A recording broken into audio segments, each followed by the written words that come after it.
Aux morts.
Allocution de Monsieur Christophe Bouillon, maire de Barentin.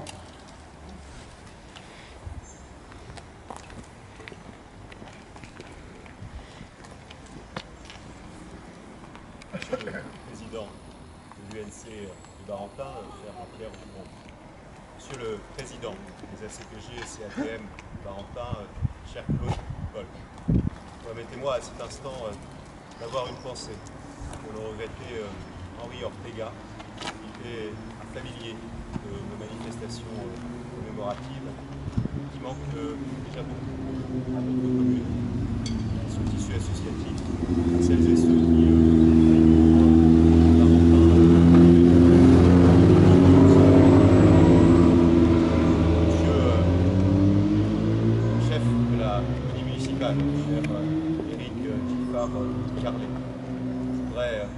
remercier de votre présence hier soir à l'occasion de la traditionnelle retraite des flambeaux. Je m'aperçois que vous êtes déjà séché. Vous posez depuis longtemps cette nuit, faire en sorte que vos instruments puissent jouer de belle façon. Vous le faites régulièrement. Je voudrais saluer la présence aussi de la gendarmerie en la personne du capitaine Albin Sens qui nous fait le plaisir de revenir ici à Barentin, qui ont exercé pendant plusieurs années ici à nos côtés, et c'est toujours une vraie joie de le revoir ici à nouveau. Je voudrais saluer également la présence des sapeurs-pompiers de Barentin à travers Charles Comont, ici présent avec l'ensemble de ses effectifs, et on aura l'occasion à l'issue de cette cérémonie, nous le faisons traditionnellement, pour rendre hommage aussi Barentin avec des remises de décoration et puis une revue aussi à la fois du matériel. Je voudrais saluer les porte-drapeaux fidèles qui sont essentiels bien évidemment à cette cérémonie, sans oublier la police municipale à travers Pierre-Alexandre Pétrin, qui en est le responsable. Mesdames et messieurs les élus, et surtout à nos côtés, les jeunes élus du conseil municipal jeune de Barentin, qui sont à nos côtés et qui mesurent l'importance de cette cérémonie et qui nous accompagnent de belle façon, comme ils participent également à beaucoup de cérémonies sur notre commune. Chers tous, ça fait plaisir de se voir aussi nombreux pour cette traditionnelle cérémonie du 14 juillet. On se tient toujours à ce moment-là en rappel d'une date qui est symbolique pour la nation. Ça n'a pas toujours été le 14 juillet choisi comme étant le jour de la fête nationale. Il a fallu attendre 1880 pour que cette fête, par la loi, c'était un parlementaire qui s'appelait à l'époque Benjamin Raspail, et bien que le jour du 14 juillet a été choisi pour en faire la fête nationale, la fête de la nation. Il y a toujours dans une nation des rites et des symboles qui sont essentiels à ce souvenir. Celle du 14 juillet n'y échappe pas. Le 14 juillet, pour beaucoup, plus jeunes ou moins jeunes, on va tous enfouir nous-mêmes quelques souvenirs de nos cours d'histoire, le symbole de la prise de la Bastille. Mais on lui a donné plein de significations et parfois des significations qui dépassaient même la réalité de l'événement historique.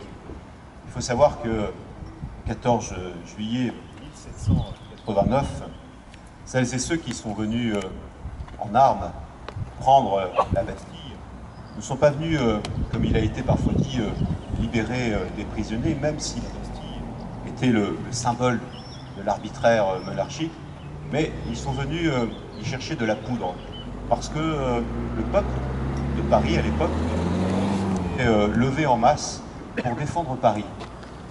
Crainte que les troupes favorables au roi ne viennent envahir la capitale et empêcher le grand moment de libération autour de la Révolution connue à l'époque. Et ces hommes, ces femmes, regroupés, ça deviendra plus tard la garde nationale, eh bien, cherchaient tout simplement des armes. Ils étaient très nombreux, très nombreux. Simplement, ils ne disposaient pas d'armes. Ils sont allés aux Invalides, ils trouvaient des armes, mais il manquait de la poudre, et c'est la raison pour laquelle ils sont allés prendre la Bastille. Aujourd'hui, bien évidemment, la Bastille est plus que cela, et le symbole, encore une fois, à travers la prise de cette forteresse, eh bien, d'une liberté acquise et fait de tourner la page à un arbitraire qui avait duré pendant des siècles sur notre pays. Il a fallu aussi beaucoup de débats pour choisir cette date du 14 juillet. Certains préférant la fête dite de la Fédération, d'autres voyant un symbole pas complètement établi, et il a fallu aussi, là aussi, une sorte de guerre de symboles qui s'est organisée dans notre pays. Certains connaissent sans doute un célèbre tableau, je le cite parce que nous sommes ici en Normandie, dans la terre des impressionnistes, un célèbre tableau de Claude Monet qui représente une rue pavoisée aux milliers de drapeaux portant les couleurs de notre République, qui s'appelle rue Montorgueil, fête nationale. Et quand on fait attention, on croit que c'est le 14 juillet, non, c'est le 30 juin 1872, parce qu'à l'époque, la date du 14 juillet n'ayant pas été choisie de façon arbitraire, ceux qui dirigeaient notre pays à l'époque avaient décidé plutôt cette date, celle du 14 juillet, qu'ils trouvaient, je cite, un peu trop révolutionnaire. Et cette date de 1878 n'est pas du hasard, puisque c'était le bicentenaire qui devait rendre aussi comme hommage au philosophe Voltaire. Donc vous voyez, il y a une guerre des symboles, du symbolique.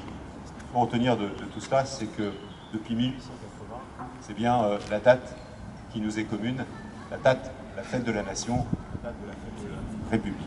Je voudrais terminer mon propos en évoquant, évidemment, parce que je parlais de symboles, il y a celui-ci, celui de la fête nationale, il y a le drapeau que nous avons levé à l'instant, et il y a la devise de la République, liberté, égalité et fraternité.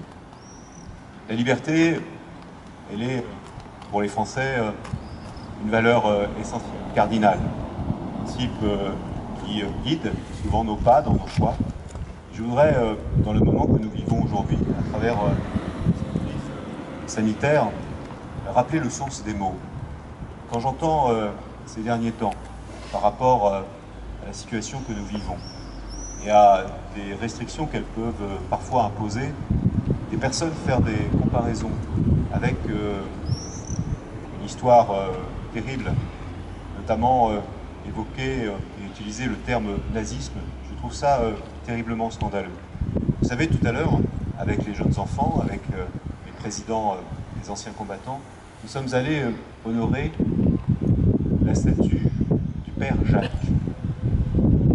Bunel, qui était originaire de la région et qui est cher à Barentin. Il y a quelques jours de cela, je me suis rendu avec des représentants des scouts pour l'inauguration du mémorial du père Jacques à Avon, à côté de Fontainebleau.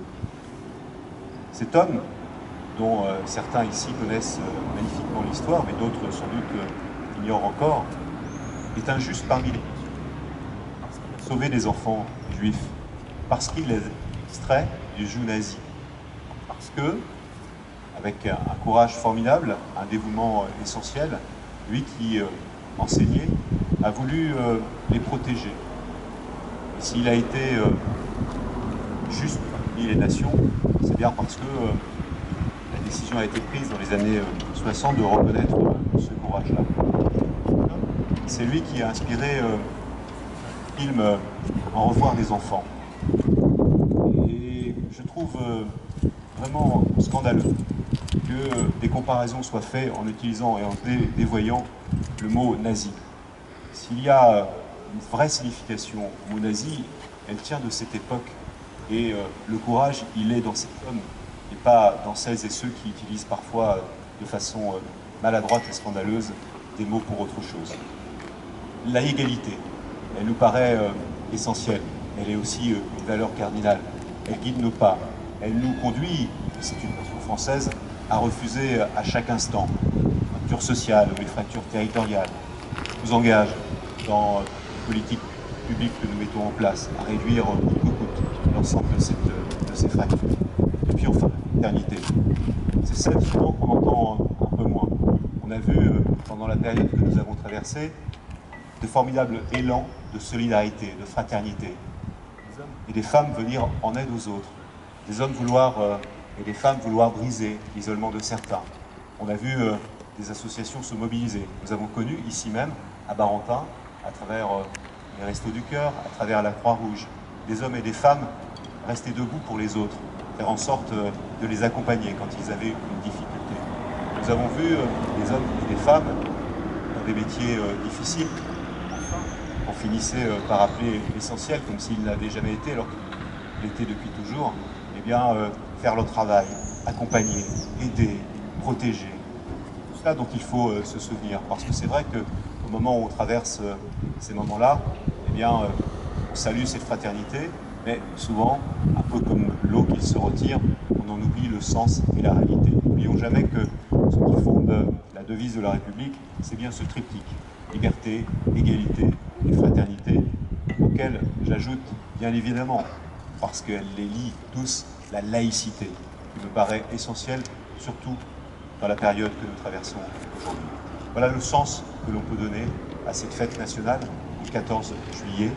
Je suis très heureux que vous soyez aujourd'hui rassemblés, aussi nombreux, pour fêter avec nous ce moment de communion républicaine, ce moment que nous devons autour des valeurs de la République, en lui donnant tout simplement le sens qu'il doit avoir. Vive la France et vive la République.